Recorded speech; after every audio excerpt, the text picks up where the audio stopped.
bueno, me voy a presentar también porque no me presenté, por más que ya me han visto ahí en los, en los super flyers que han hecho las compañeras en esta edición 2021 de la escuela, pero mi nombre es Verónica Vidal, soy uruguaya, estoy ahora en la tierra de Tenochtitlán, en México, haciendo honor a las ancestras y ancestros que estuvieron en esta tierra mucho antes que nosotras, y soy miembro integrante de la Red Nacional de Defensoras en México, una articulación de compañeras, compañeres que se fundó hace justamente 11 años, en estos días, para acuerpar y acompañar a defensoras de derechos humanos en situación de riesgo, con una propuesta de protección integral feminista.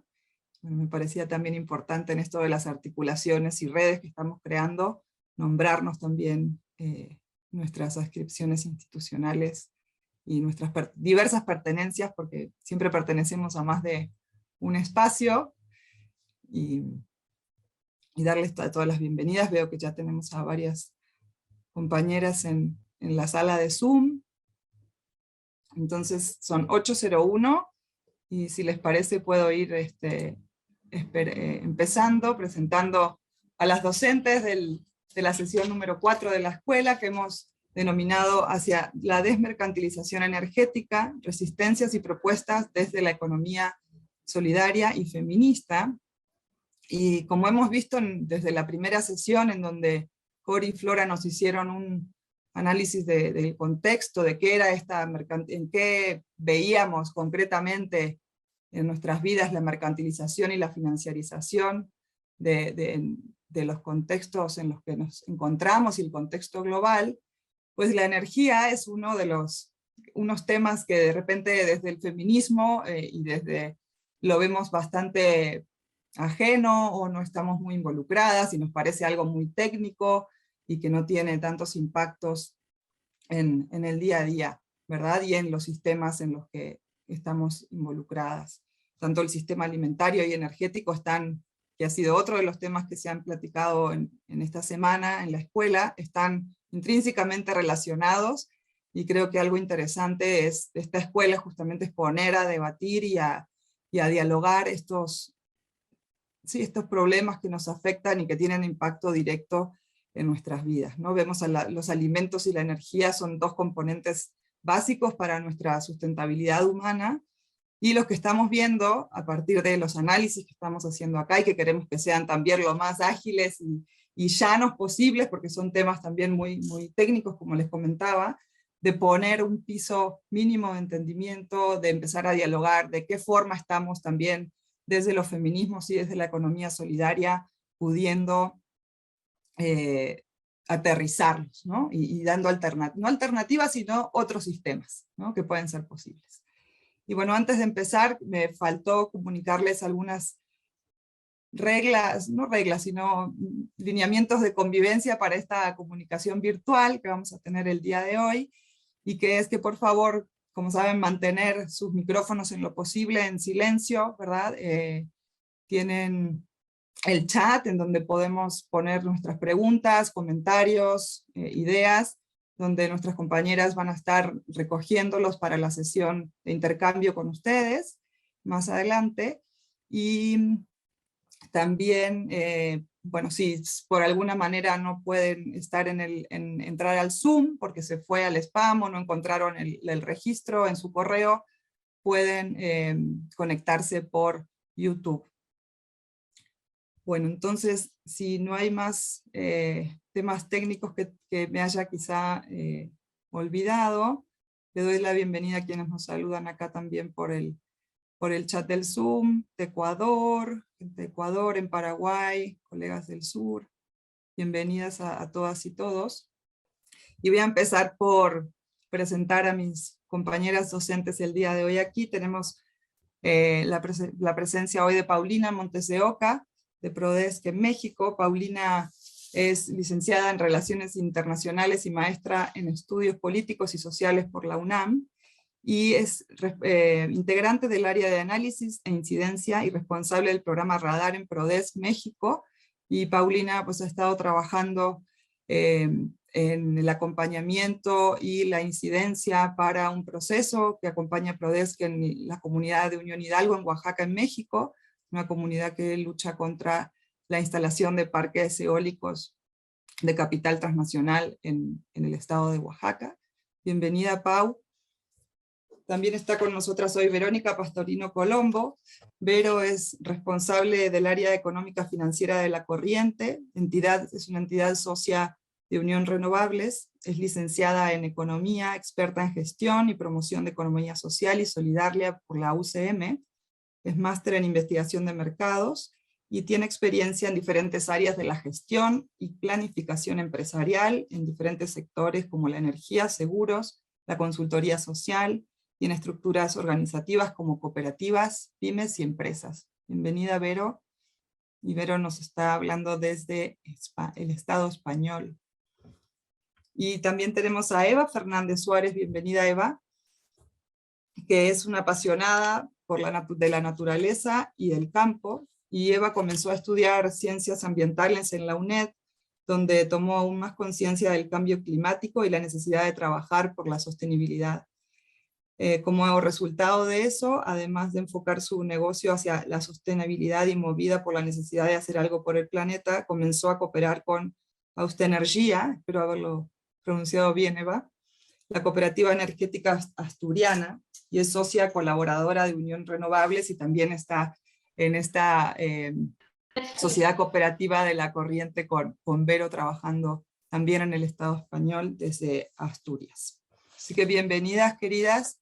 Y bueno, para organizarnos en la sesión de hoy vamos a tener dos bloques. En uno vamos a hacer una primera presentación y poner una ronda de preguntas a ustedes sobre cuáles son las nociones que van circulando en esto de la transición energética, qué es la precarización o pobreza energética, conceptos básicos que nos ayuden a entender el ABC de la energía, por qué estamos hablando de esto hoy, ¿no? También hay conceptos, por ahí habrán visto en los materiales que circulamos previo a la sesión, sobre qué es el concepto de autoconsumo colectivo, cuáles son algunas de las alternativas, en qué tenemos que empezar a pensar para llegar a una transición energética justa, feminista, solidaria y popular, ¿no? Nos gusta poner muchos objetivos, pero ¿qué implican esos objetivos para aterrizar desde un concepto muy abstracto que es la energía, que de repente para nosotras la energía quizás, según nuestros contextos, ¿no? Si estamos en un contexto urbano, es prender y apagar el foco y ya, ¿no? Eso, todos los sistemas complejos que están atrás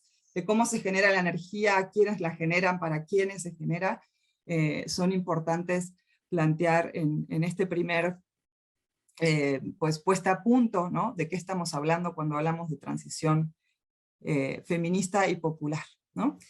Y luego vamos a tener una segunda ronda que va a ser más en clave de escuchar de las compañeras sus experiencias en cuáles son otros sistemas de energía, ¿no? Y cómo podemos transitar a esos sistemas más justos de energía, en claves de cooperativas, de resistencias de los pueblos y comunidades en los territorios, ¿no? Y cómo se están enfrentando al gran capital transnacional de esta transición energética que ya tiene varios paradigmas, ¿no? No estamos hablando, hay una transición energética que está pensada desde los estados y desde el gran capital transnacional, que implica la misma, digamos, despojo, ¿no? De la tierra, de los territorios, por más que se hable de energías renovables y neutrales al medio ambiente, tienen otros efectos. No son tan, vamos a ver en la experiencia que nos va a contar Paulina, que no son tan neutrales y que tienen efectos devastadores para las comunidades en donde se asientan estos proyectos de energía renovables, sean solares, fotovoltaicos, también ahora estamos hablando del hidrógeno, en fin, ¿no? Una serie de energías no fósiles que también están teniendo impactos sustantivos en nuestras vidas. Así que no quiero hacer más preámbulo, y quisiera darle la palabra, entiendo, a Pau, que nos va a compartir un video para sentarnos también en la experiencia y darnos algunos conceptos básicos sobre qué entendemos por esto de la transición. Sí, Tienes 10 minutos, Pau. Perdón. Muchas Sí. gracias, Vero, y pues un gusto estar con todas ustedes, con todos, con todes por acá en este espacio. Pues les platico rápidamente que PRODESC es una organización que está ubicada en la Ciudad de México. Es proyecto de derechos económicos, sociales y culturales, y una parte importante de nuestro trabajo es el acompañamiento en la defensa de derechos a la tierra, el territorio y los bienes naturales. Entonces, a partir de este acompañamiento, desde el 2013 hemos acompañado a una comunidad que está ubicada en Oaxaca, en el estado de Oaxaca, y la comunidad se llama Unión Hidalgo. Me parece importante empezar con este video. Nada más quisiera preguntarle a nuestra compañera que nos está apoyando en lo técnico si se pudo descargar, porque creo que esto nos va a situar muy bien de qué nos estamos refiriendo y cuál es la problemática que estamos enfrentando desde acá en México sobre el tema de la transición energética, sobre las energías renovables. Entonces, dice que ya lo podemos colocar, entonces cedo el espacio para que ustedes puedan verlo. Gracias. Y ahorita regresamos.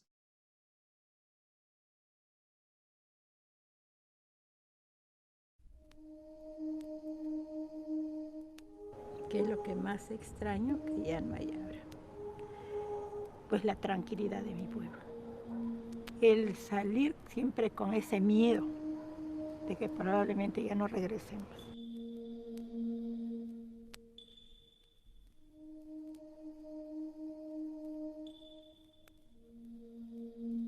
El temor de lo que le pueda pasar a mis hijos. Tengo 2 hijos, 2 nietas, y que ya no vean a Unión Hidalgo como lo vi yo. Que ya todo haya cambiado, que ya no haya paz, que ya no haya esa tranquilidad.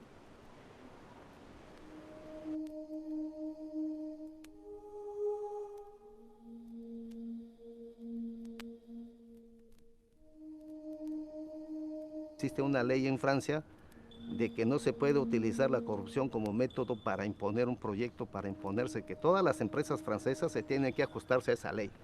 Pero EDF, Electricité de France, no está respetando esa ley, cuando menos aquí en Unión Hidalgo, en mi comunidad. Y eso duele.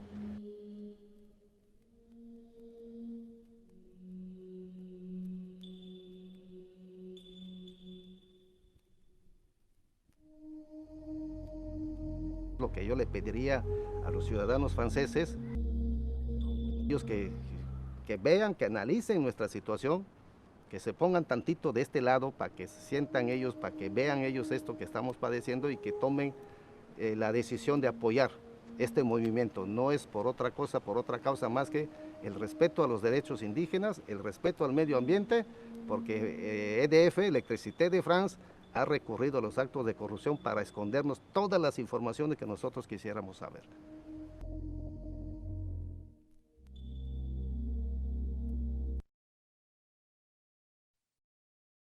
Gracias, Pau, por el video, y te cedo todavía la palabra unos Sí, minutos gracias. más.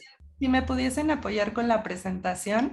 Y bueno, mientras les voy platicando que, como les decía hace un momento, desde el 2013 acompañamos a la comunidad de Unión Hidalgo, y esto es pues por lo que decía en el video, ¿no? Esta empresa Electricité de France, que es una empresa transnacional que está ubicada en Francia y que además tiene una importante participación del Estado francés también en la empresa. Pues ha llevado a cabo una serie de acciones que no son transparentes, que son corruptas y que no se ha consultado debidamente a la comunidad indígena. Entonces, aquí ya digamos situándome en el debate que nos planteaba Vero, pues me parece que es muy fundamental que se conozcan las experiencias que tienen las comunidades ya en lo local con el tema de las energías renovables, ¿no? Porque muchas veces escuchamos en los medios, desde la opinión pública, qué son las energías renovables, y digamos que en términos de la opinión pública muchas veces hay una aceptación o una visión positiva de lo que implican las energías renovables, y no es que esto sea negativo en sí mismo, sino la forma en la que los estados, los gobiernos, las empresas le están dando uso. ¿Por qué? Porque por lo menos en este caso, pues hay evidentes acciones de corrupción y de no consulta debida a las comunidades. Entonces, para situarlas y situarlos en el contexto del que les estamos hablando, existen 54 parques eólicos instalados en el país, en México. 29 parques están instalados en el estado de Oaxaca, ya que la región del Istmo de Tehuantepec, que es donde está la comunidad de Unión Hidalgo, posee los mejores vientos a nivel mundial para la generación de energía. Entonces, como ustedes pueden ver, es un espacio donde muchas empresas han querido y tienen actividades, y particularmente la comunidad indígena zapoteca de Unión Hidalgo se ubica en la región del Istmo de Tehuantepec. El municipio cuenta con una extensión de 102 kilómetros cuadrados y tiene una población de alrededor de 14,000 habitantes. Si le pueden pasar a la siguiente, por favor.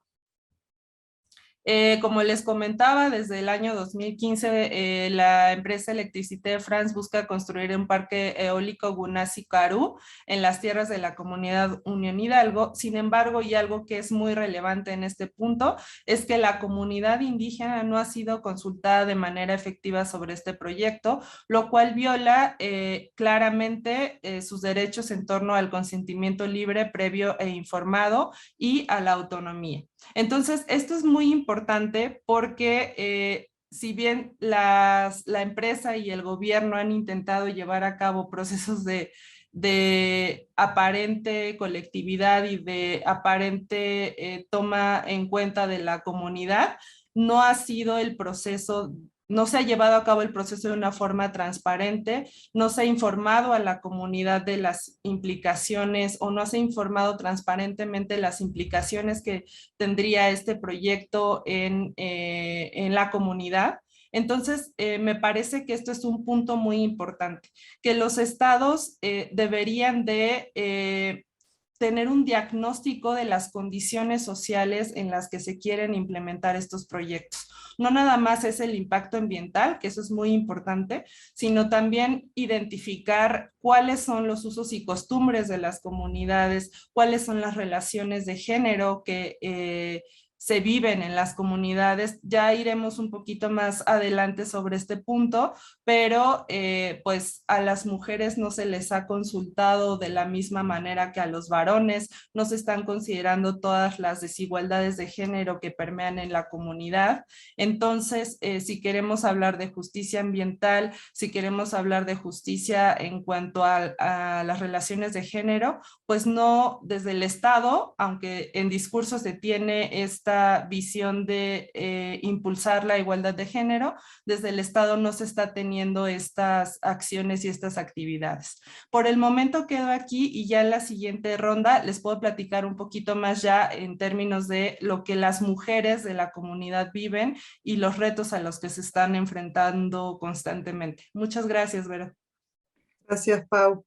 Creo que, bueno, lo que nos planteas es ahora vamos a tener el contrapunto con Vero y Eva, que nos van a plantear también algunos otros conceptos que están, creo que lo interesante de esta sesión también es ver cómo se entrelaza y cómo se vive este tema de la transición energética, ¿no? Del otro lado del Atlántico, ¿no? En el norte y en el sur, aunque hay muchos sures en el norte y viceversa, entonces tenemos también esa complejidad, ¿no? Que ya estamos viendo que no hay un norte y un sur global, y este tema lo pone muy en perspectiva, sino que se entrelazan, ¿no? Los conflictos, y ahora el contexto también del Estado español pues va a ser un ejemplo importante. Así que le paso la palabra a Vero y a Eva para que nos cuenten un poquito algunos conceptos que se manejan en el Estado español y en su experiencia en torno a la transición energética.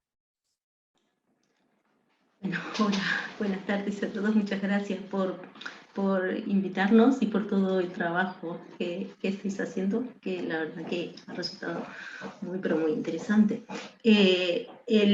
La propuesta que queríamos compartir con vosotras es desde la Unión Renovable, que es la agrupación que nuclea a las cooperativas energéticas renovables en España, brindar un poco la visión de lo que está sucediendo, ¿no? en España, que muchas veces uno puede pensar que las realidades son diferentes, pero posiblemente las realidades nos afectan diferentes, pero estamos en un contexto global donde lo que está sucediendo aquí sucede, lo que está sucediendo allí sucede aquí también. Entonces voy a compartir la presentación y Eva nos va a hacer la introducción un poco del contexto que hoy vive España desde el punto de vista de la energía. Bueno, hola a todos. No sé si se me escucha bien, espero que sí, porque hasta hace poco tenía un poco de problemas con el tema del audio. Un momento. Bueno, Espera, vale, sí. esperar un momento que estoy intentando, y creo que no funciona.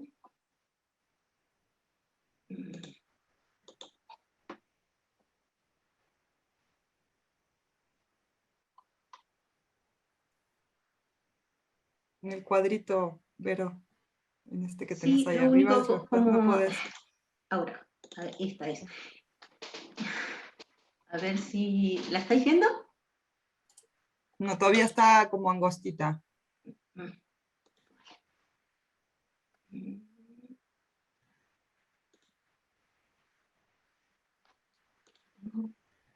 No llego a ver cómo tengo esto aquí arriba. A ver.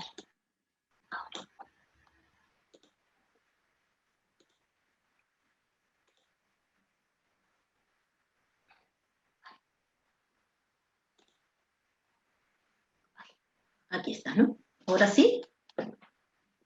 Sigue igual. No sé si podés quizás... ¿Ahora no la ¿Estás estoy viendo viendo? todo? No. Vale. Si pones en chiquito la pantalla de Zoom, capaz que tenés más facilidad para manejar la presentación desde ahí.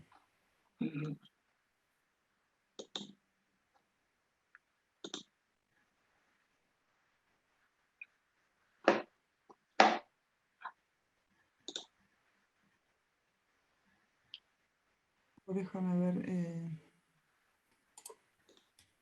Yo también te la puedo compartir, Eva, creo. Vale.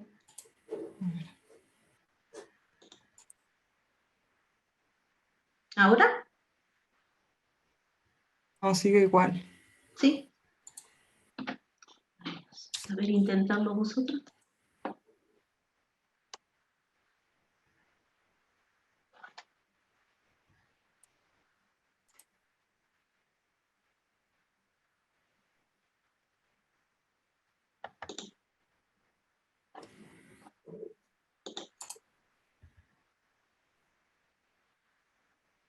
Ahora sí. ¿Ahora sí?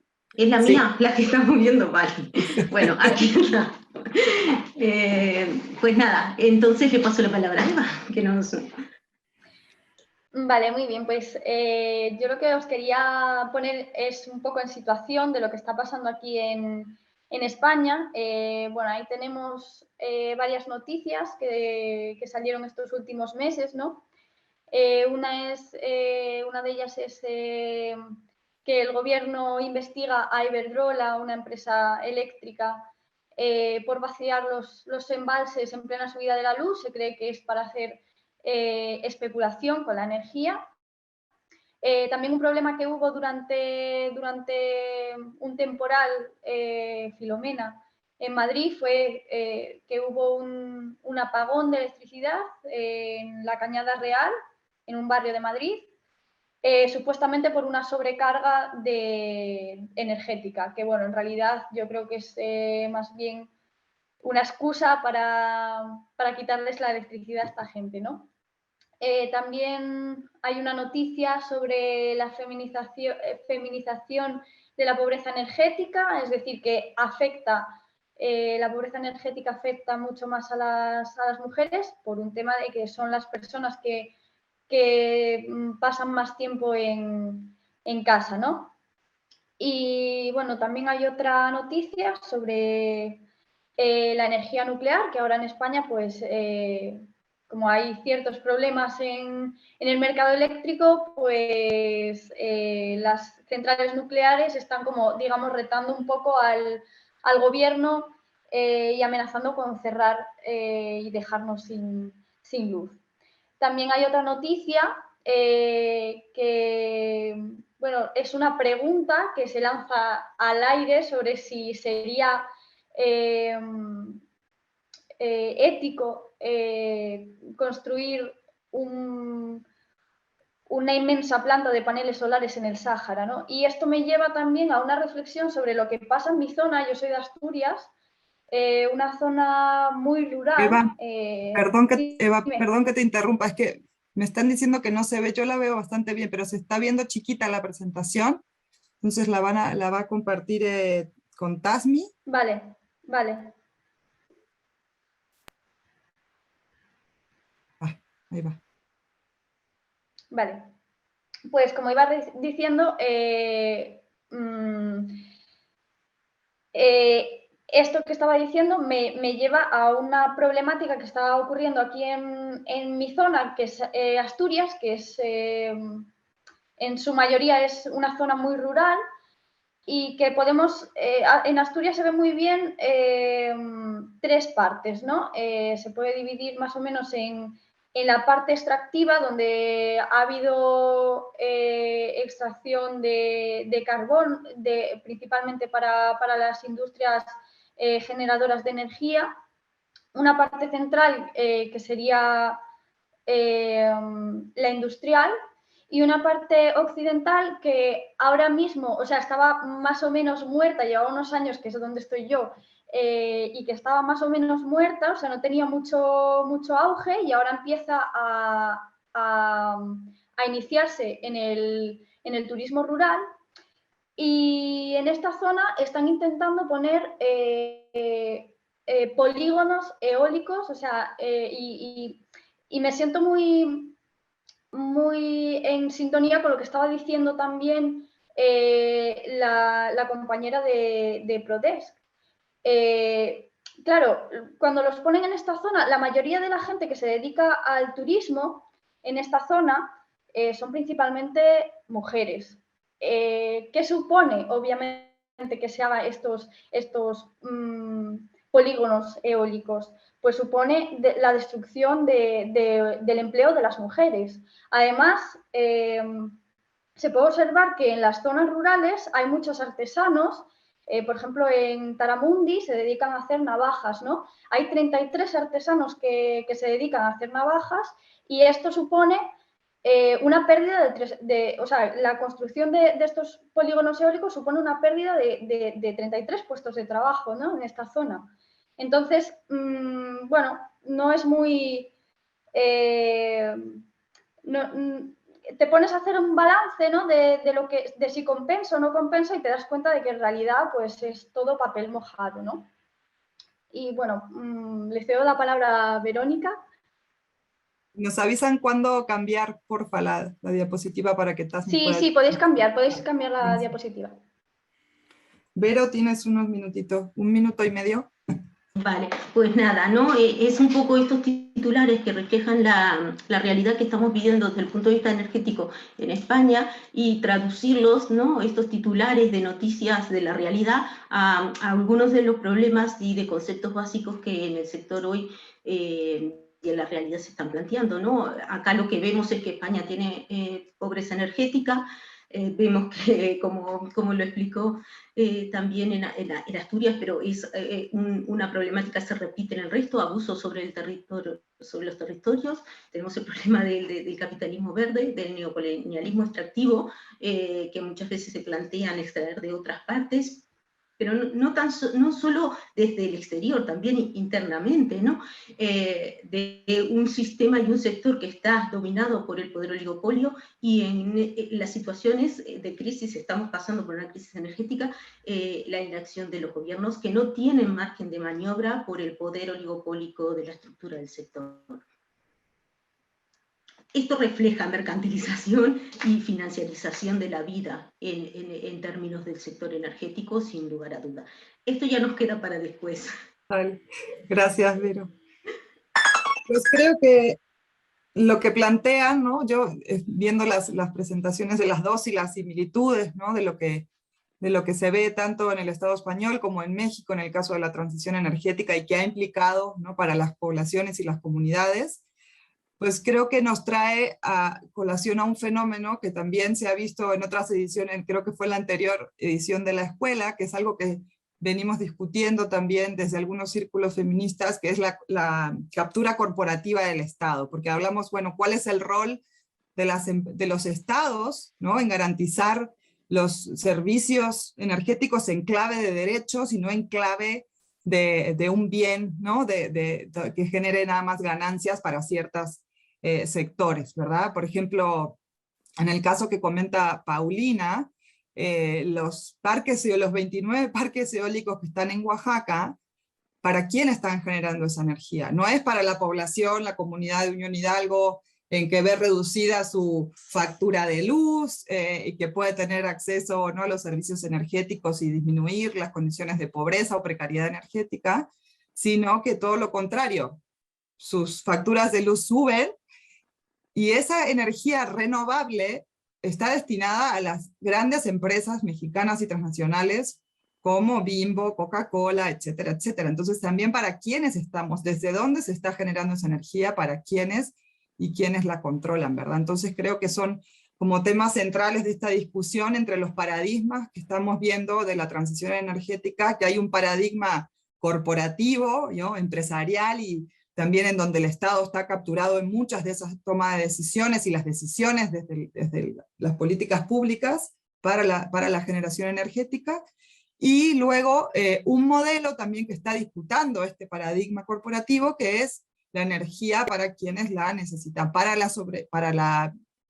reproducción de la vida, ¿verdad?, humana, y para la subsistencia de las personas en el planeta de una manera sustentable y en clave de derechos, ¿no? O sea, entonces creo que, como decían, creo que era Flora Ocori en una de las primeras sesiones, nos enteramos que el agua ahora cotiza en Wall Street. Bueno, la dinámica ahora, por ejemplo, con el viento y las eólicas es esta, ¿no? El viento se transforma ahora en un otro commodity, ¿no? Como es el trigo, como es, ¿no?, como otros de los temas que se han visto en los sistemas, que está pasando en los sistemas alimentarios. Entonces creo que esto es el intríngulis que la idea de esta sesión pretende un poco empezar a debatir, ¿no? Cuáles son los modelos y cómo podemos hacer desde otros sistemas para ver la energía como un derecho, y para qué queremos esa energía, y para qué tipo de sociedades queremos construir estos sistemas energéticos renovables y sustentables, ¿verdad? Entonces, con este puente pasaríamos a la segunda parte de la sesión, que sería que nos compartieran también un poquito más la experiencia de las comunidades que resisten a estos megaproyectos. Pau, en específico vas a hablar de las mujeres, ¿no? Cómo viven las mujeres defensoras y las mujeres en la comunidad esta transición energética y esta instalación de las energías renovables en sus territorios. Y luego Vero y Eva nos van a contar también qué implica apostar por esa salida de fuentes energéticas desde la economía solidaria, cómo es posible pensar justamente esta transición energética en clave feminista con la experiencia de la cooperativa las cooperativas en el Estado español. Entonces, Pau, te doy la palabra, y también recordarles, compañeras, compañeros, que pueden ir dejando sus inquietudes, preguntas, también qué les resuena de esto que estamos hablando en sus territorios, si quieren compartir alguna experiencia, y Cori y Flora y nos van a estar ayudando en recopilar esas preguntas para la tercera parte de la sesión.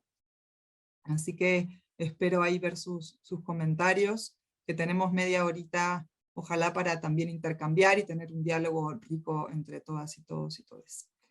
Pau, te paso otra vez la palabra, entonces. Muchas gracias, Vero. Si me pudiesen apoyar nuevamente con la presentación, la de hace un momento. Y bueno, digamos que la parte que ahora les voy a presentar tiene que ver con la experiencia ya concreta de las mujeres de la comunidad de Unión Hidalgo. Desde PRODESC también queremos resaltar este rol que las mujeres tienen. Si le pudieran poner justo en esta diapositiva, gracias. Porque pues hay, digamos que una desigualdad estructural en la que ellas están insertas. O sea, además de todas las violaciones a los derechos humanos que se están pues llevando a cabo por parte del Estado y por parte de la empresa Electricité de France, además las mujeres viven particularidades en las violaciones también a sus derechos humanos. Entonces, como para contextualizarles sobre esta situación, me gustaría compartirles que de las aproximadamente 500 personas que participan en las asambleas de la comunidad, solo alrededor del 5% eran mujeres. Entonces, esto nos habla de cómo está la participación de las mujeres en los procesos de toma de decisión internos dentro de las comunidades. También pocas mujeres ocupan cargos de toma de decisión y el gobierno, digamos que no contempla estas particularidades en las que se generan los procesos de toma de decisión. ¿Por qué? Porque, pues, digamos que cumplen con cumplen entre comillas, con, digamos, implementar o intentar implementar estos procesos de consulta aparentemente. Sin embargo, no se hace un diagnóstico de cómo está la participación de las mujeres en la comunidad. ¿Por qué no están participando? Por un lado, pues sí tiene que ver con las estructuras patriarcales y por otro lado también tiene que ver con que, por lo menos en México, hay una importante presencia de violencia de género dentro de las familias, dentro de las comunidades. Esta cuestión de la doble y triple jornada donde las mujeres son las principales responsables del cuidado de los hijos, de las personas de la tercera edad, del trabajo del hogar, pues les deja muy poco tiempo para participar en la vida pública. Entonces, este tipo de dinámicas sociales no son abordadas desde el Estado, desde los gobiernos no son abordadas, no se toma en cuenta este contexto cuando se habla del tema de la participación de las mujeres. Y además pasa otra cosa, que las mujeres que deciden participar activamente en los procesos de toma de decisión, pues también han experimentado una serie de procesos de discriminación y estigmatización. ¿Por qué?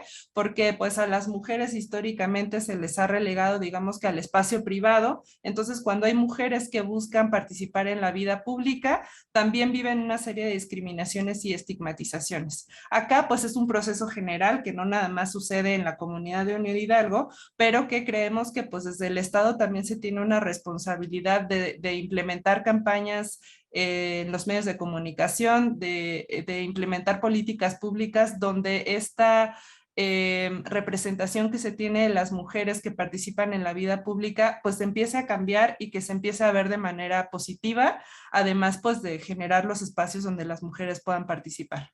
La siguiente, por favor. La siguiente.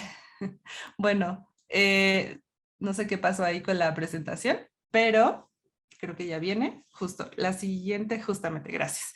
Aquí un tema importante también es que la comunidad de Unión Hidalgo, el proceso de toma de decisión de las asambleas está conectado directamente con un proceso digamos, comunal, colectivo, de quienes son propietarios de las tierras.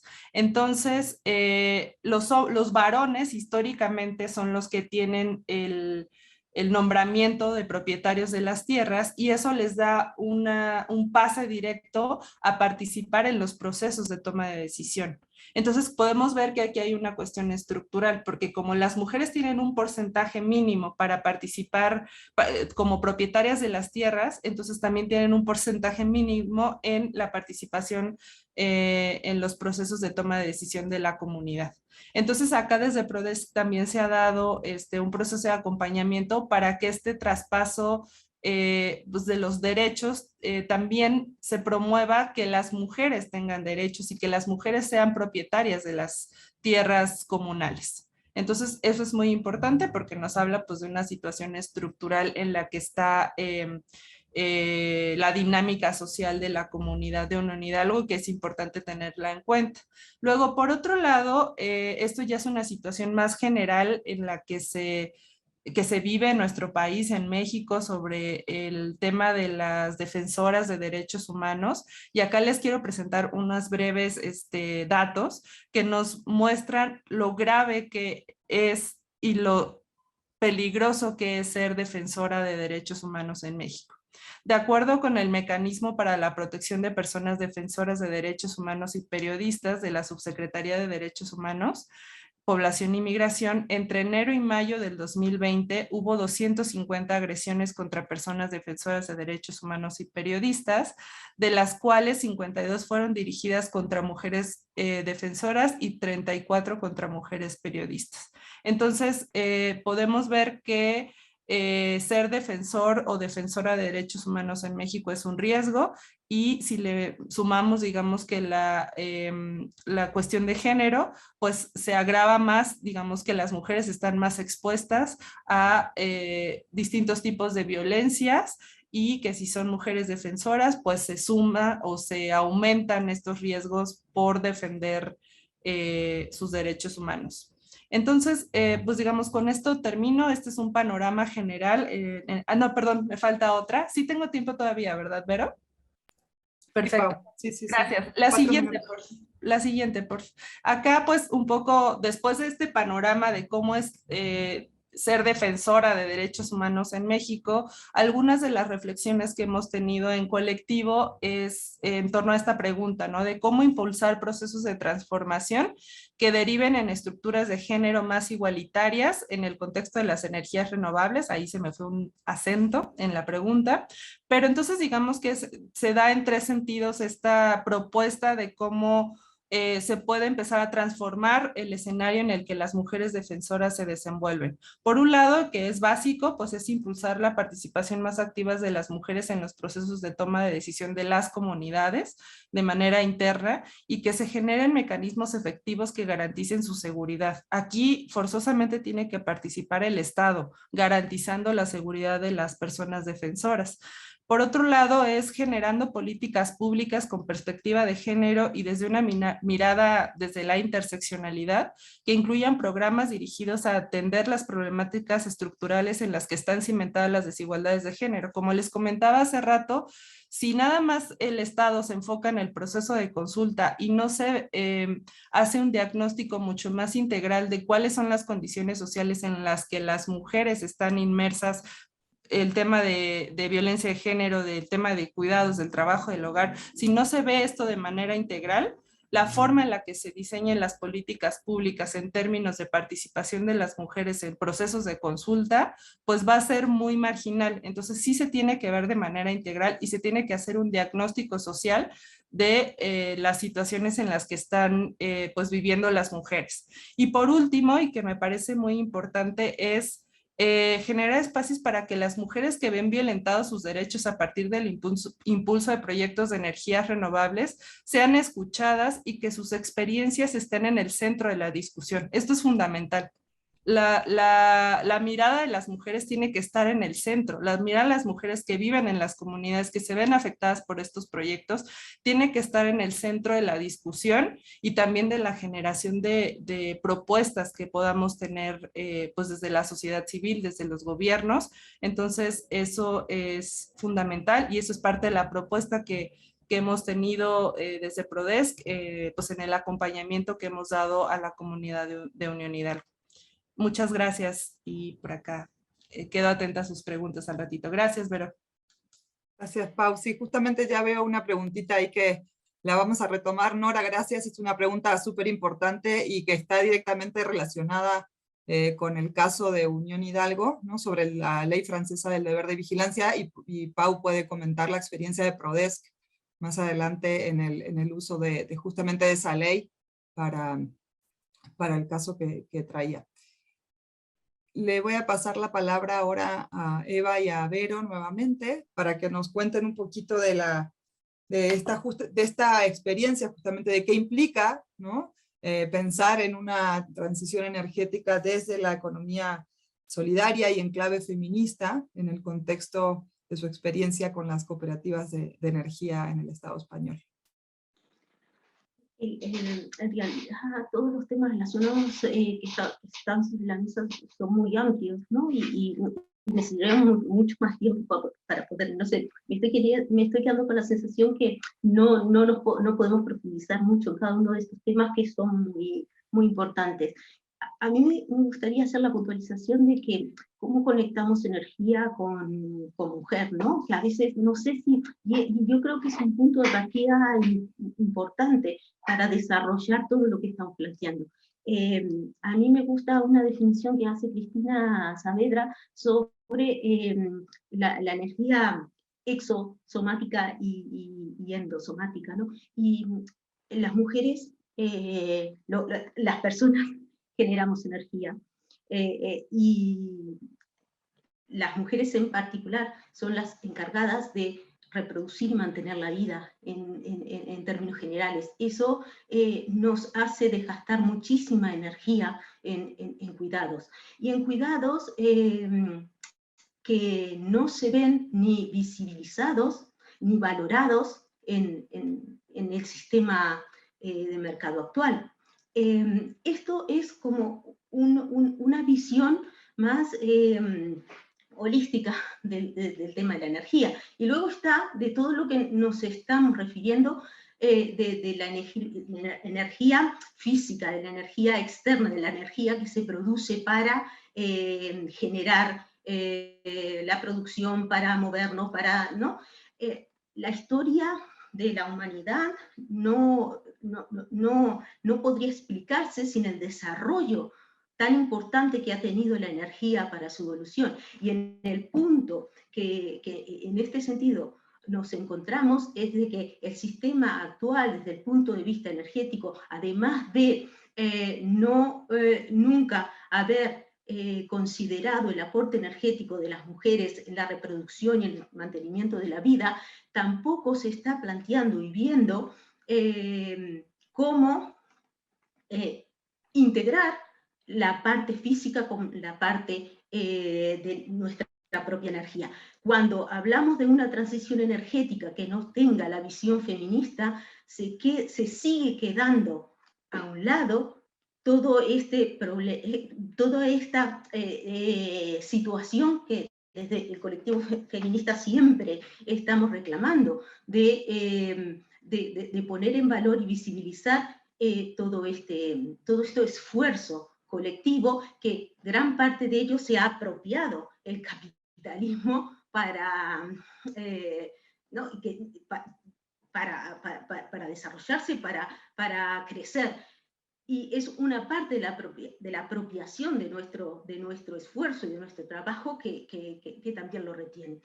Entonces, pero te sí. interrumpa. ¿Necesitas que compartamos la presentación en esta sección? Sí, porque ahora sí, sobre las cooperativas, ¿no? Entonces lo que quisiera también, otro punto, así luego si hay preguntas, sí está, plantearlo como un poco una provocación, es que los estados y los gobiernos, desde el punto de vista de soberanía y transición ecológica justa, podrían no ser la solución, ¿no? Muchas veces reclamamos del Estado y que haya leyes, que haya un apoyo al desarrollo de políticas y leyes que garanticen la justicia.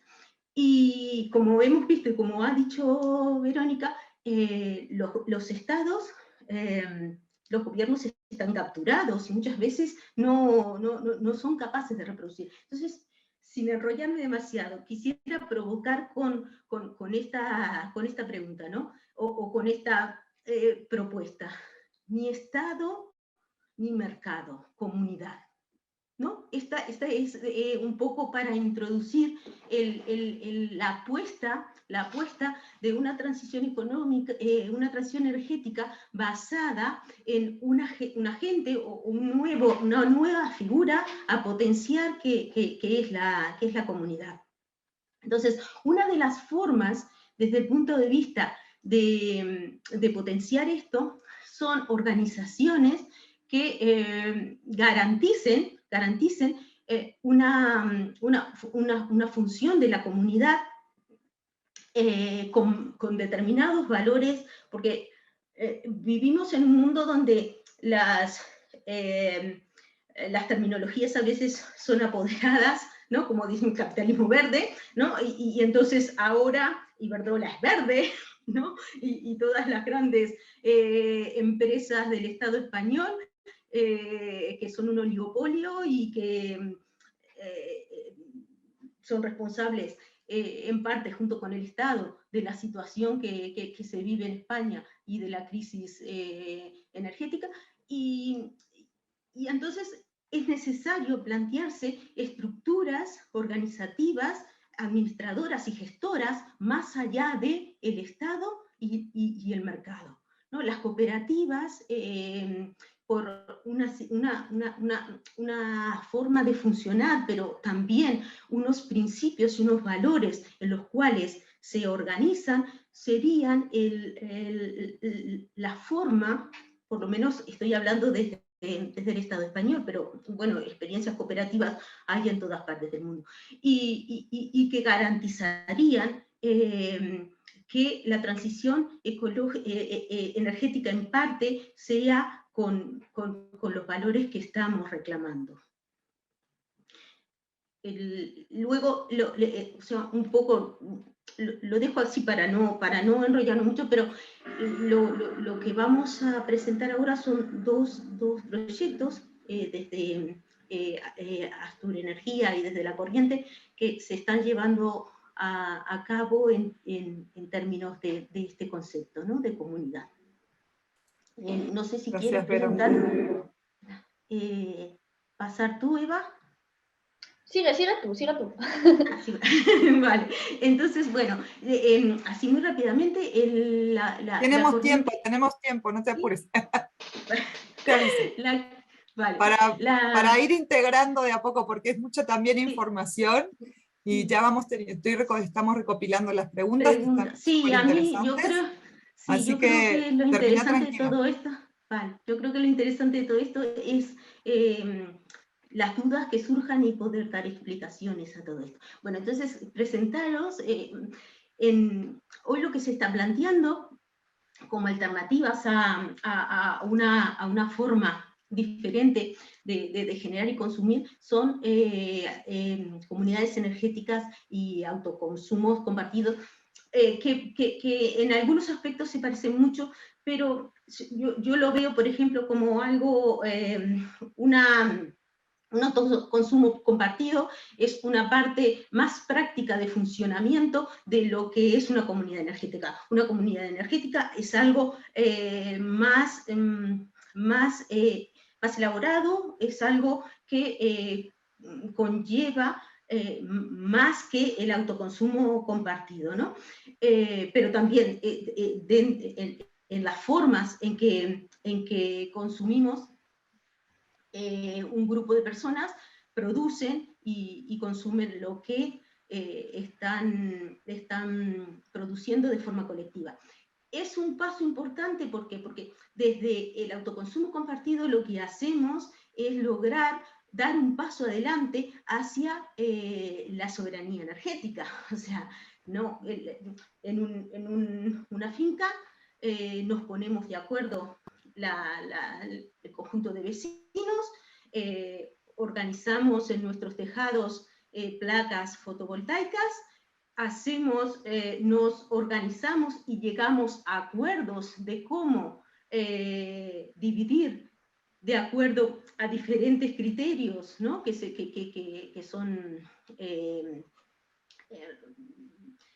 elegibles, de cuánto vamos a consumir cada uno, y los autoconsumos compartidos tienen modalidades de excedentes, ¿no? Si nos sobran los excedentes que vamos a autoproducir y a consumir, ¿qué hacemos con esos excedentes? Entonces,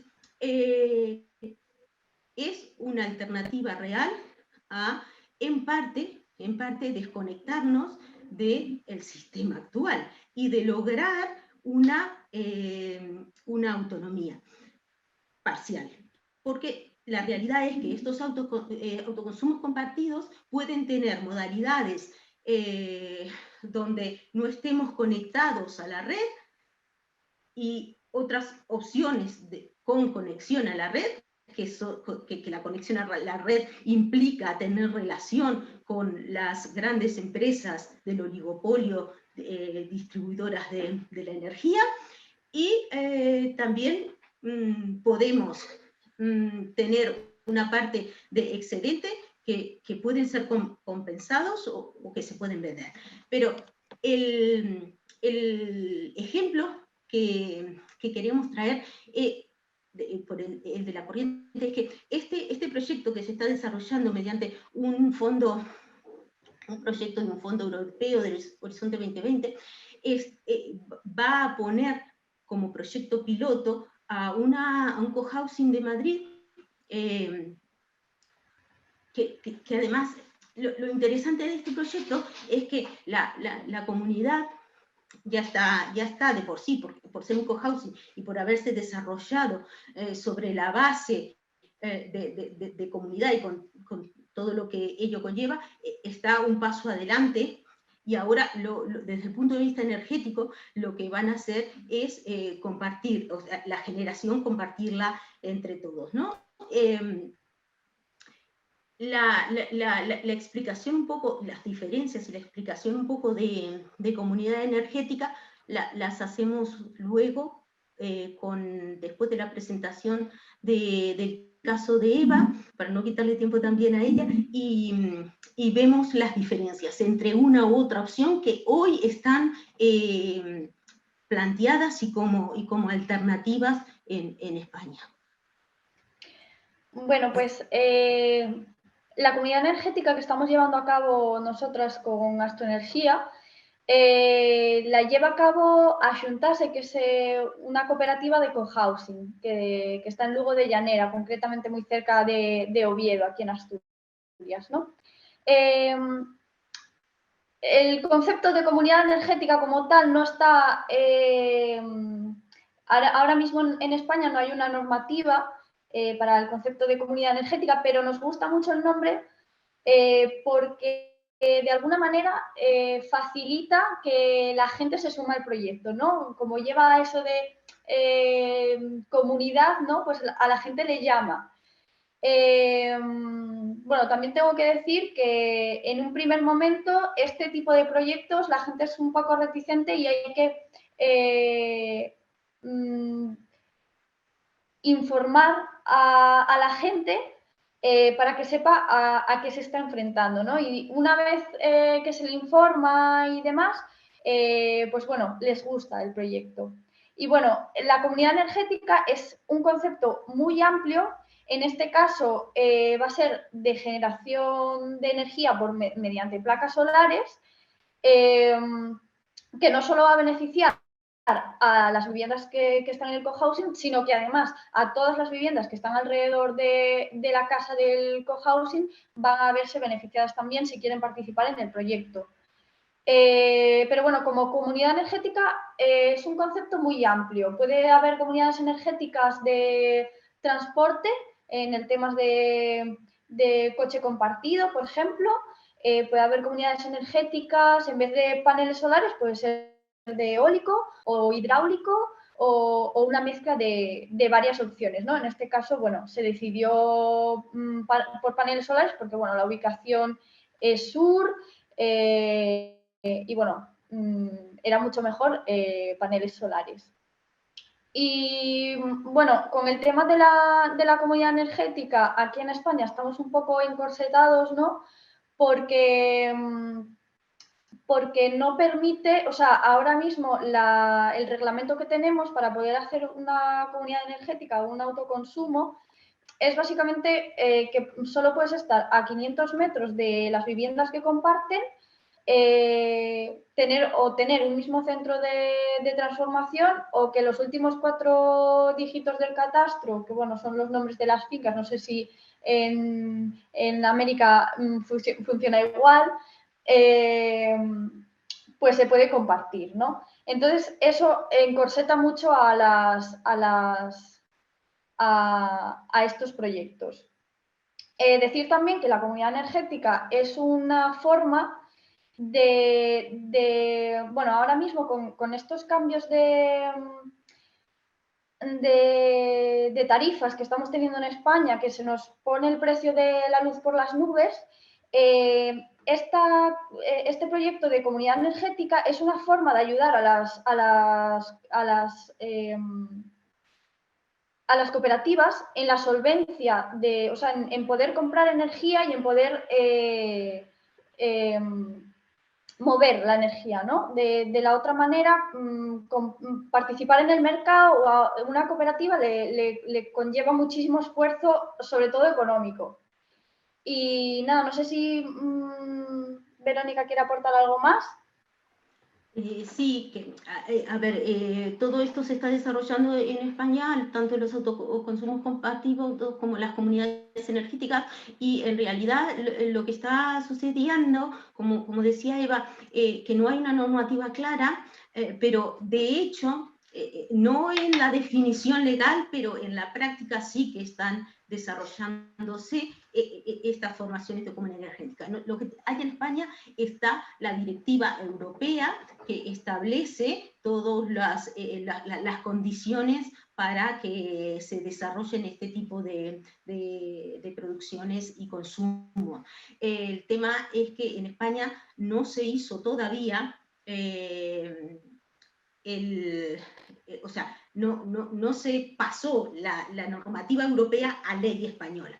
Entonces, actualmente en el desarrollo de estas comunidades hay bastantes cosas sin definir. Por ejemplo, está definido que los autoconsumos colectivos tienen que estar a menos de 500 metros de distancia, pero no sabemos, en términos de comunidad energética, qué distancias pueden tener como límite los diferentes integrantes de esa comunidad. ¿Podemos unir dos pueblos en una comunidad energética o no? No sabemos la distancia todavía, porque la normativa no está traspuesta. También hay un tema muy importante, y ahí introduzco otro de los factores aquí, de que igual también dentro de estas formas que son idóneas, está definido que una cooperativa es la forma organizacional, jurídica, de gestión y administrativa ideal para el tema de comunidades energéticas. ¿Por qué? Porque acá hay un elemento muy importante, y que es la propiedad de estos recursos. Y aquí nuevamente las propuestas que han aparecido al estar sobre la mesa esta posibilidad es camuflajes, ¿no? Es decir,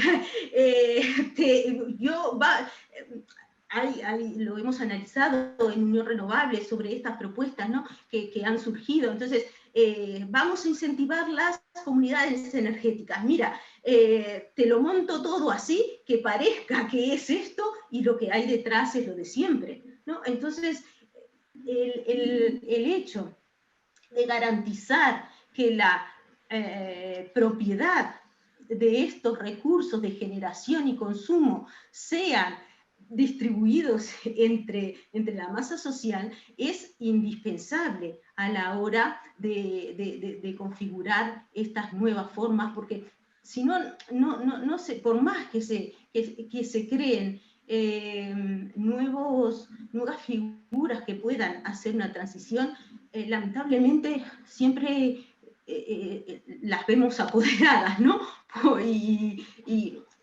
A mí me gustaría comentar una cosa también que es muy interesante. Este tipo de proyectos es interesante que surja de la propia ciudadanía, ¿no?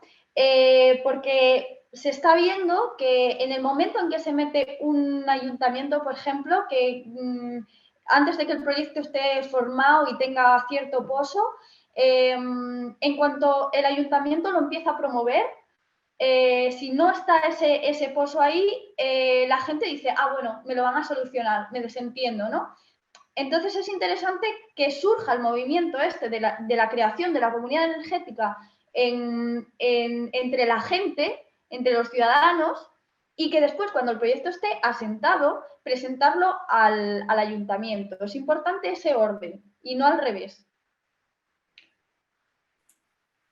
Gracias, querida. Creo que se han vertido en esta última sesión, en esta última parte de la sesión, muchos conceptos que queríamos desentrañar y escuchar de ustedes. Creo que, no sé, resaltaría algunas cosas como comunidad energética, ¿no? Ni Estado ni mercado, sino comunidad. También el cuidado y la sostenibilidad de la vida en el centro para pensar en esta, ¿no?, creación también de la comunidad que nos permita también desentrañar los roles de género en el cuidado y en el uso, quién usa la energía, para quién se genera esa energía, y las cargas de cuidado principalmente para las mujeres. Paulina nos traía también el tema de la seguridad y la protección en las luchas, ¿no? Creo que eso no lo escuchamos en qué está pasando con ustedes que están al frente de esta generación de otros sistemas para generar energía, ¿no? Y organizarse, si es algo que también se sienten que está su seguridad y su protección en riesgo, ¿no? Como en el caso de las compañeras en Unión Hidalgo. Y también, quizás si podemos hacer en esta última parte, ahora que traigamos las preguntas y comentarios de las compañeras y compañeros y compañeras que están participando, empezar a hacer este enlace de la sesión, qué relevancia tiene y cómo podemos hacer el puente entre también los sistemas de alimentación, ¿no?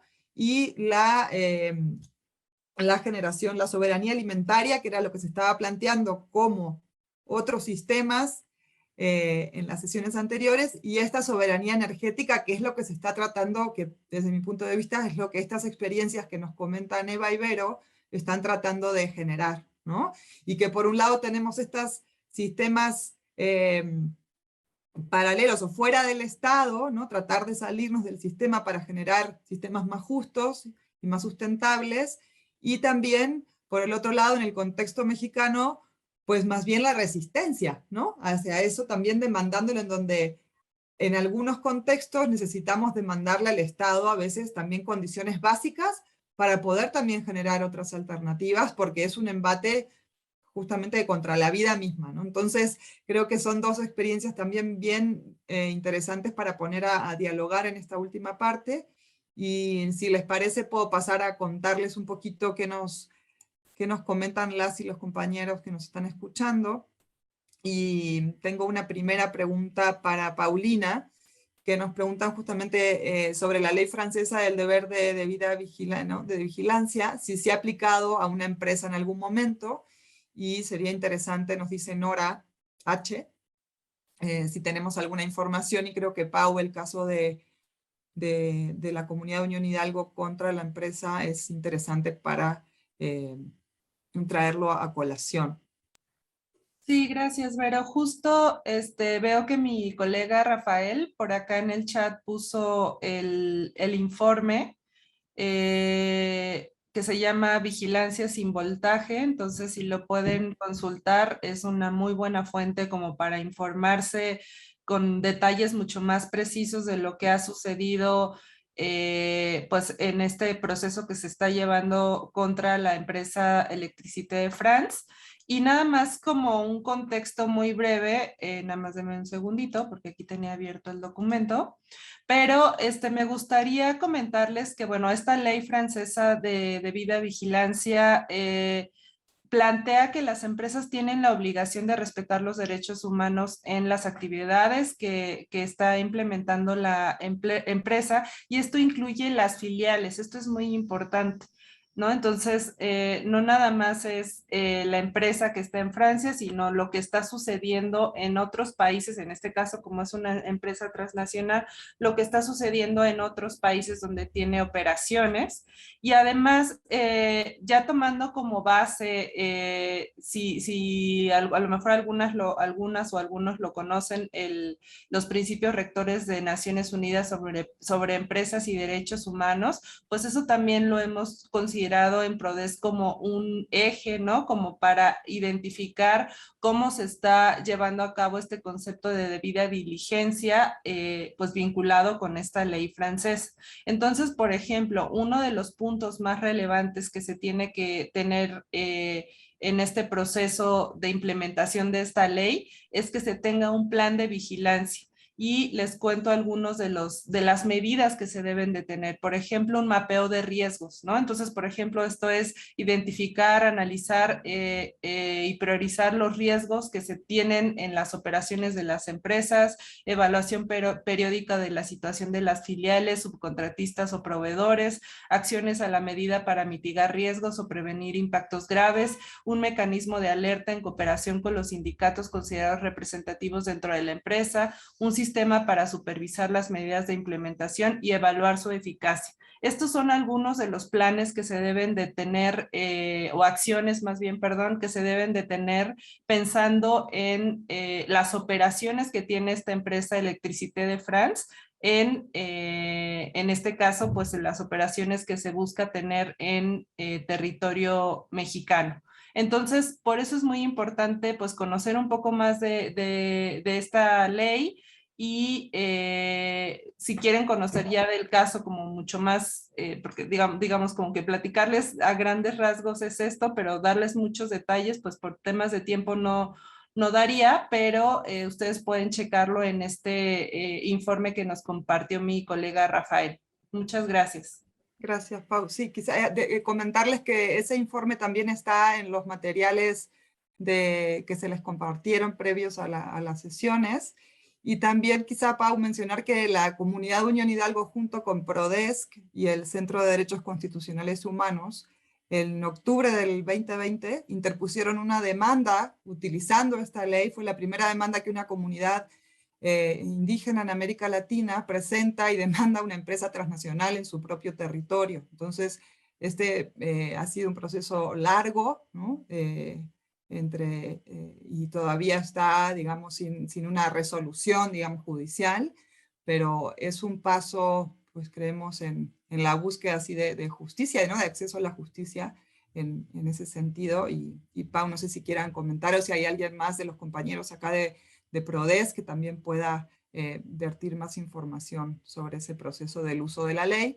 Y también nos podrán comentar Vero y Eva, también a nivel europeo también se está discutiendo una directiva europea sobre el deber de debida diligencia para toda la Unión Europea, ¿no? que implica también algún paso más en la búsqueda de que las empresas, ¿no? de parar un poco el poder de las empresas en lo posible, porque el nivel de captura corporativa también de los estados es bien importante, ¿no? Y la capacidad que tengan los estados de también hacer cumplir con esos principios que también nos comentaba María, y los principios RUGI, que son como los estándares que tenemos ahora, que son también voluntarios. Eso es el tema, ¿no? Que a medida que no tengamos principios de obligatoriedad para las empresas y los estados, también estamos en esta, pues sí, en esta poca capacidad de acceder a la justicia, ¿no? Básicamente. Voy a pasar, tenemos otras preguntas de varias de las compañeras acá. También le voy a hacer una pregunta para... Ay, ya se me van sumando, ¿eh? Pau, tengo otra pregunta para ti en la cola, ¿no? Y que nos puedan comentar desde PRODESC, cuál es el grado de apoyo que ha recibido la lucha y resistencia en Unión Hidalgo, ¿no? Nos preguntan sobre todo en términos de apoyos y alianzas con otros movimientos ambientalistas, feministas, organizaciones de economía social y solidaria, u otras organizaciones que apuestan a las energías renovables, y también cómo se han articulado con otras defensoras de derechos humanos en Latinoamérica. Sí, pues el apoyo ha sido muy importante de muchas organizaciones en Europa, en América Latina, y en el caso particular del trabajo de las defensoras también hay una articulación. Por ejemplo, recientemente las compañeras defensoras de la comunidad de Unión Hidalgo participaron en lo que se le llama la Semana de Incidencia, que es una actividad que se da paralela a la actividad que se da dentro del Consejo de Derechos Humanos. Entonces, pues aquí hubo una articulación, se tuvieron sesiones con los relatores de distintos temas, incluido el de pueblos indígenas, el de violencia de género, la relatora del tema de violencia de género. Entonces, pues aquí fue un espacio colectivo de varias defensoras, incluidas las de la comunidad de Unión Hidalgo, donde pudieron expresar pues sus principales demandas, ¿no? Entonces, sí hay una articulación muy importante y también les podemos pasar mucho más información como de todas las alianzas que se han tenido en este proceso. Con mucho gusto también podemos dar detalles en esto. Gracias. Gracias, Pau.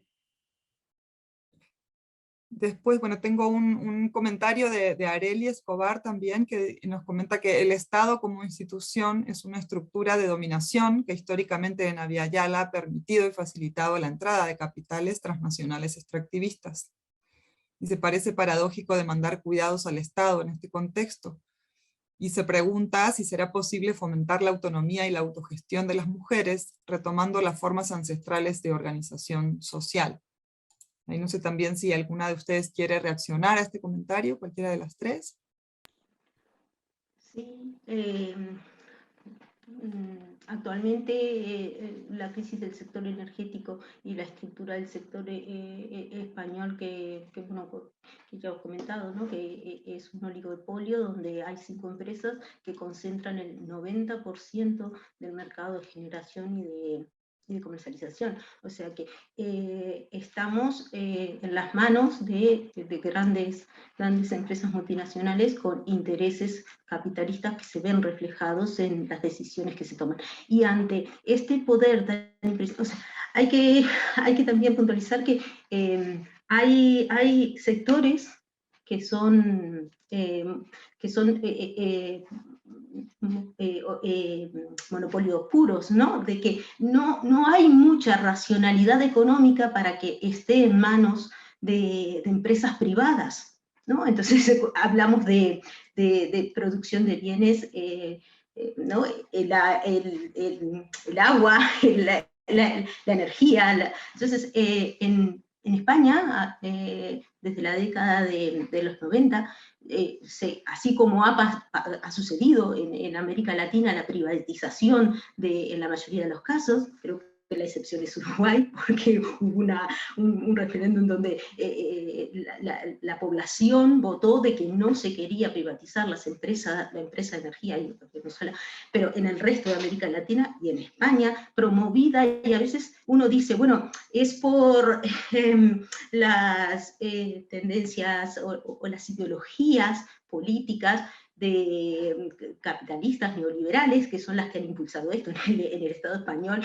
Este proceso lo comienza el Partido Socialista. Luego se va profundizando a lo largo de repetidos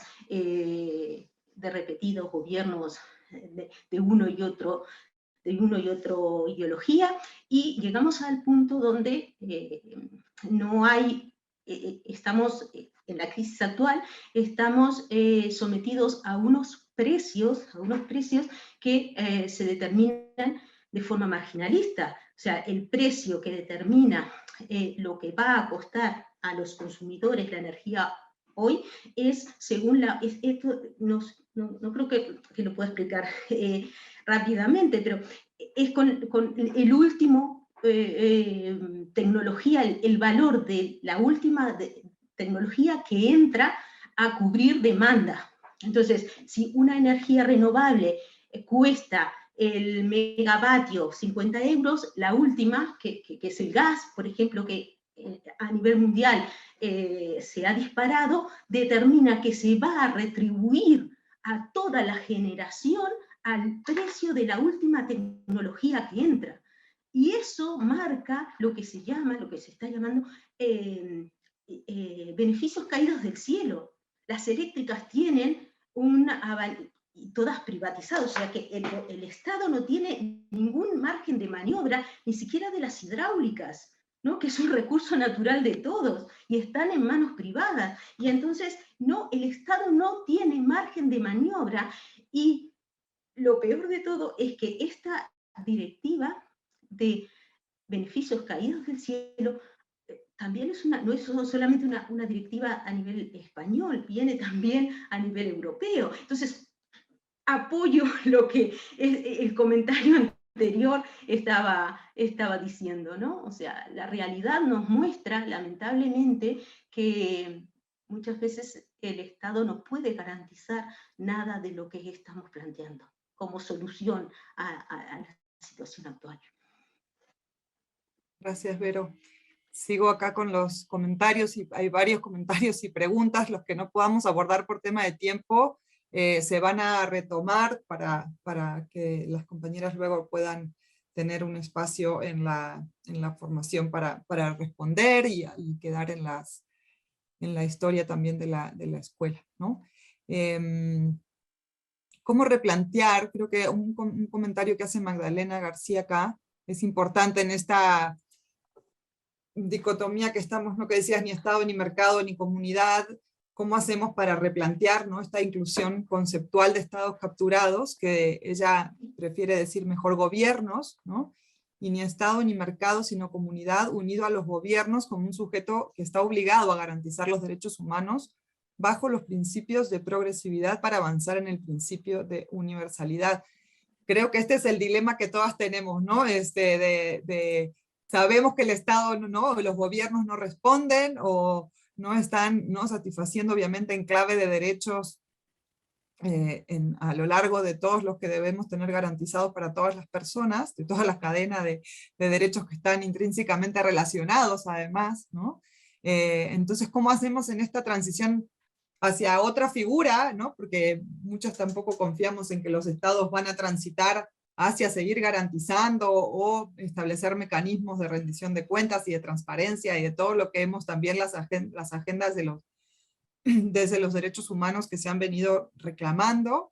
Entonces creo que va a ser un debate y una convivencia entre sistemas, ¿no? Que no me gusta llamar alternativos, sino otros sistemas que conviven también a la vez con seguir demandando a los estados y a los gobiernos principalmente que sigan garantizando derechos y pidiendo cuentas, ¿no? Y tratando de poner estrategias para tratar de descapturarlos de ¿no? En lo posible. No sé cómo evolucione eso, creo que es algo que tenemos que seguir dialogando, ¿no?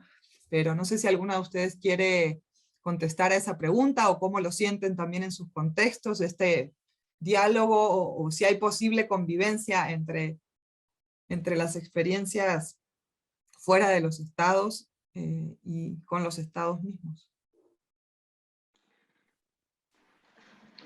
Hombre, yo creo que los movimientos tienen que nacer de la gente, ¿no? Si no, difícilmente puede un gobierno saber las necesidades de la gente. Entonces es interesante que las personas expongamos nuestros problemas, nos unamos, los asociemos y demos solución o al menos digamos, oye, que nos pasa esto, ¿no? Y traemos estas soluciones, ayúdanos a solventar el problema al que nos estamos enfrentando, ¿no?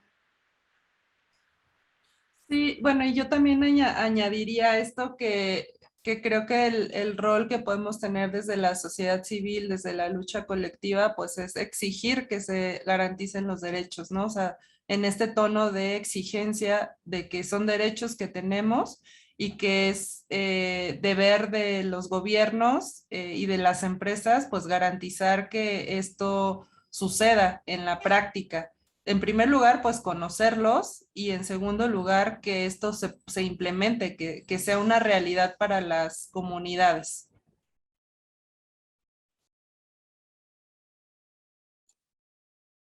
Gracias, queridas. Luego nos quedan algunos minutitos, voy a ir a otra pregunta que nos hace Nora, que es más también para el contexto europeo y un poquito técnica, pero luego me interesaría también que podamos pensar en una conclusión de cómo hacemos para que estos sistemas energéticos también garanticen, ¿no? la sostenibilidad de la vida que está englobada sobre todo en el tema de los cuidados, ¿verdad? Que es algo que creo que las experiencias que Vero y Eva nos traen tienen englobado justamente eso, reconfigurar, ¿no?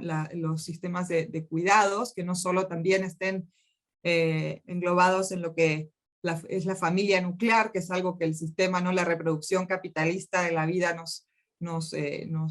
pues sí, nos impone, ¿no? De que el cuidado y la familia nuclear son pues el eje transversal de todas nuestras vidas, y eso creo que también nos ha puesto en esta poca capacidad de crear esa comunidad de la que Vero hablaba. Entonces, si podemos traer esa experiencia al final sería bien interesante.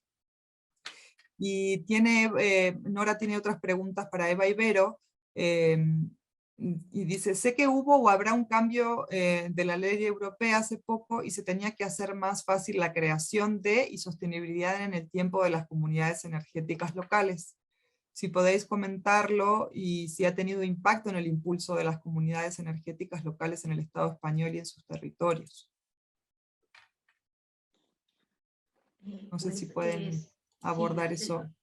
O sea, lo que hay era lo que os comenté anteriormente, una normativa europea que está pendiente de transponer a la ley española, que sí que es verdad que a pesar de que todavía no se ha traspuesto a nivel europeo y con todas las medidas para paliar las consecuencias de la crisis del COVID,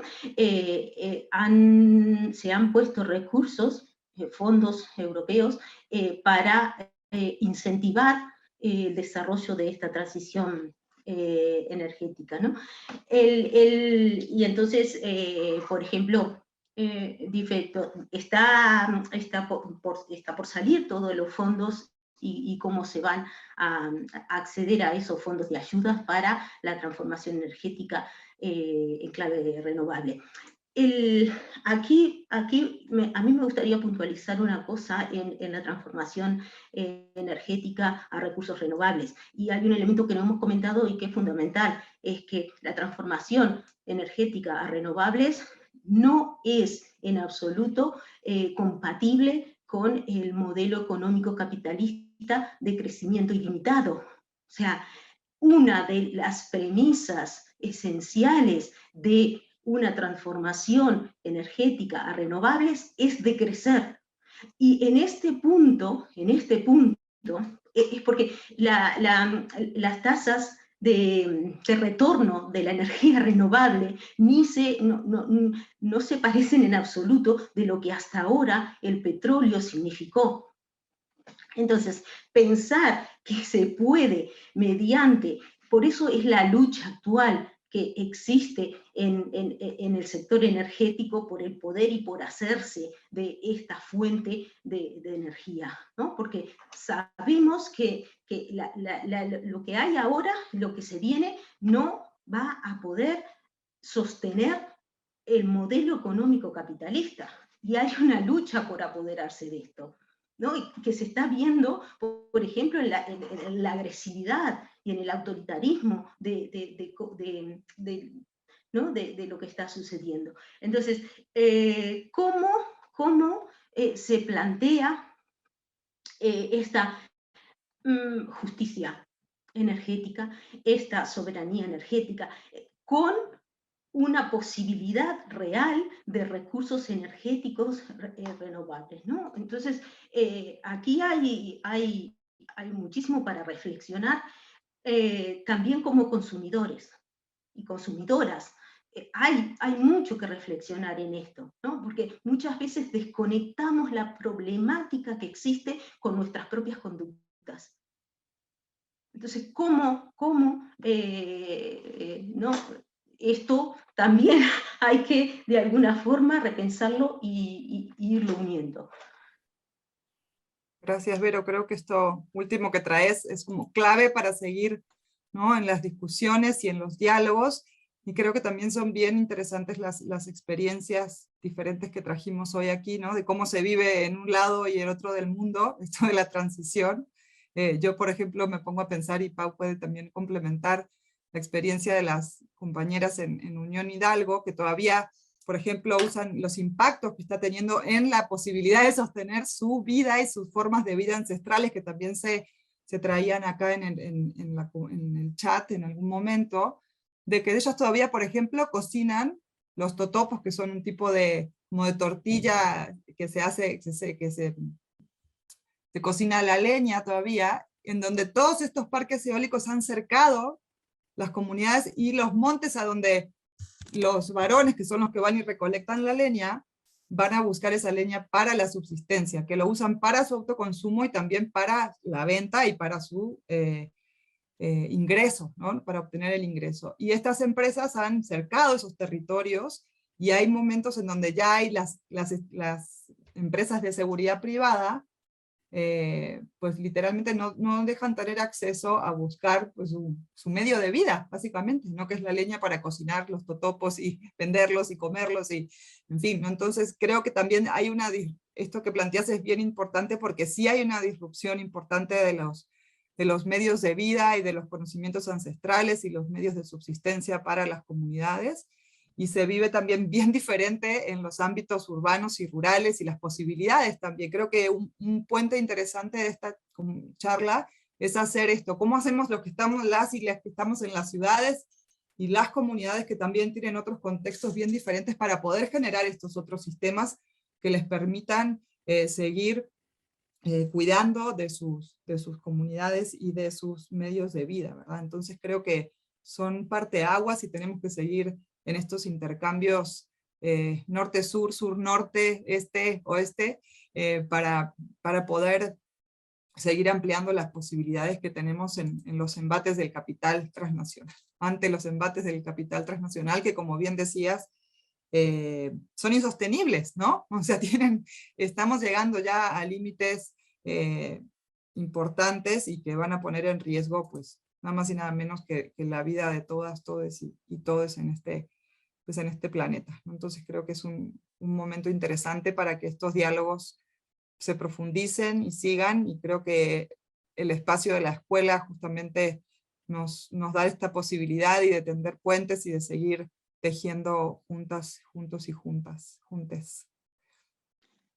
Pero reforzando esto de los espacios rurales y de las comunidades, aportar de que las grandes urbes, como son las grandes ciudades europeas y demás, tampoco son sostenibles a partir del nuevo modelo de transformación energética. No son sostenibles porque son dependientes directamente de lo que es la energía. O sea, no por el transporte, no, o sea, no producen nada, solamente consumen, o sea, hacen una demanda de recursos impresionante. Entonces, el modelo centralizado, urbano, tampoco es funcional a la transformación que estamos planteando, ¿no? Y ahí, por ejemplo, vemos también la dependencia en términos de soberanía alimentaria.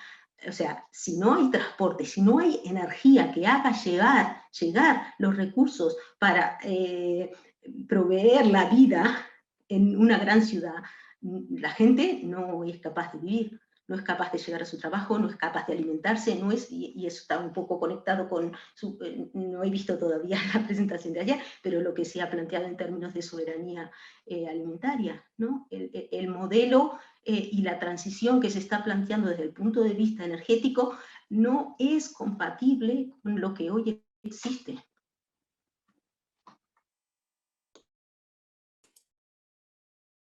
Sí, pero totalmente, creo que esta parte y sea también desde la teoría decolonial, ¿no? Se ha planteado, y de otras teorías económicas, esto de la necesidad del decrecimiento. Creo que todavía hay que seguir tratando de ver cómo hacemos para, no sé, yo me imagino en el territorio donde estoy, que es una ciudad, una urbe metropolitana de 22 millones de habitantes, ¿cómo hacemos para desentrañar eso, ¿no? Es una ciudades, ¿no? Múltiples ciudades en un mismo territorio, con muchas complejidades, y es algo que pues, sí hay que empezar a pensar hacia el futuro.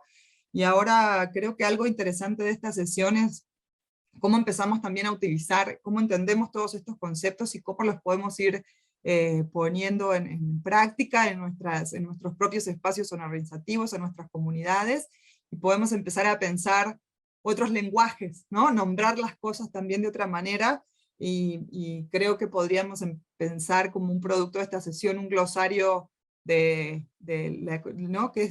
Cómo se ve la transición energética desde una perspectiva feminista, cómo desentrañar conceptos, cómo nombrarlos, y creo que eso se puede pensar para tener como uno de los productos de esta charla, ¿no? Entonces, no sé si Pau o Eva, antes de cerrar, quieran dar, tengo uno o dos minutitos de cierre desde sus propias experiencias también, y de lo que han traído hoy a la sesión. Pues muchas... Pues... Ay, perdón. Nada, nada. Ay, perdón. Dale. Gracias.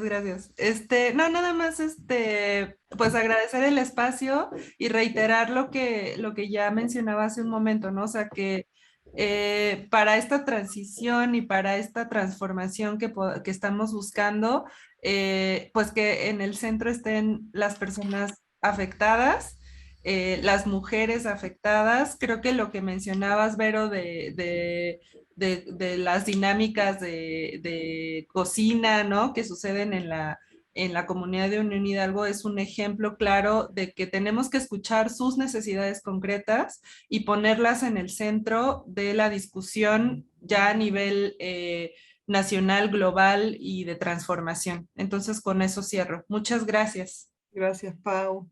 Eva.